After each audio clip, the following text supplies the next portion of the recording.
Hello guys, వీడియోనైతే last దాకా చూడండి అండ్ ఛానల్ని సబ్స్క్రైబ్ చేసుకోండి.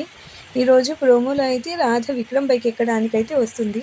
అప్పుడు విక్రమ్ వచ్చి, ఏంటి నాతో పాటు నా బైక్ మీద రావడానికి ఫిక్స్ అయిపోయావా నువ్వు అని అయితే అడుగుతాడు విక్రమ్. నేను మీ భార్యగా చలామణి అవుతున్నప్పుడు మీ బైక్ మీద కాకుండా ఇంకెవరి బైక్ మీద వస్తాను అని చెప్పంగానే, నో, రావడానికి వీల్లేదు, టీ కొట్టు సామాన్లన్నీ తీసుకొని ఒక పోలీసు బైక్లో రావడానికి అస్సలు వీల్లేదు, కావాలంటే కార్లో వెళ్ళు అని అయితే విక్కీ చెప్తాడు. లేదు, నేను దీంట్లోనే వస్తానని అయితే వాళ్ళ అత్తయ్య మావయ్య దగ్గరికి అయితే వెళ్తుంది రాధ. ఏమైందమ్మా అని అయితే అడుగుతుంది వాళ్ళ అత్తయ్య.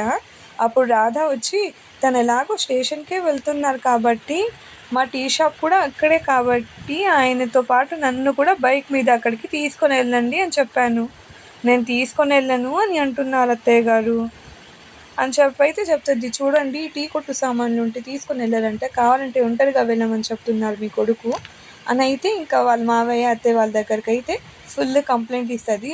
అప్పుడు వాళ్ళ మావయ్య అయితే, మాట్లాడకుండా నా కోడల్ని నీతో పాటు గమ్ముగా బైక్లో ఎక్కించుకొని వెళ్ళు, నువ్వు వెళ్ళాల్సిందే, ఎలా వెళ్ళవు నేను చూస్తానని అయితే వాళ్ళ డాడీ అయితే ఆర్డర్ వేసిస్తారు. ఇంకా ఏం చేస్తానని చెప్పి విక్కీ అయితే ఇంకా తీసుకొని వెళ్తాడు. ఇంకా రాధ అయితే ఫుల్ యాటిట్యూడ్తో వచ్చి ఇంకా టీ సామాన్లన్నీ తన చేతిలో పెట్టి బైక్లో అయితే కూర్చుంటుంది. అమ్మ ఇంకా పోనీ అమ్మ అని అయితే చెప్తుంది. వీడియో నచ్చినట్టయితే లైక్, షేర్ అండ్ సబ్స్క్రైబ్ చేయండి. Thank you.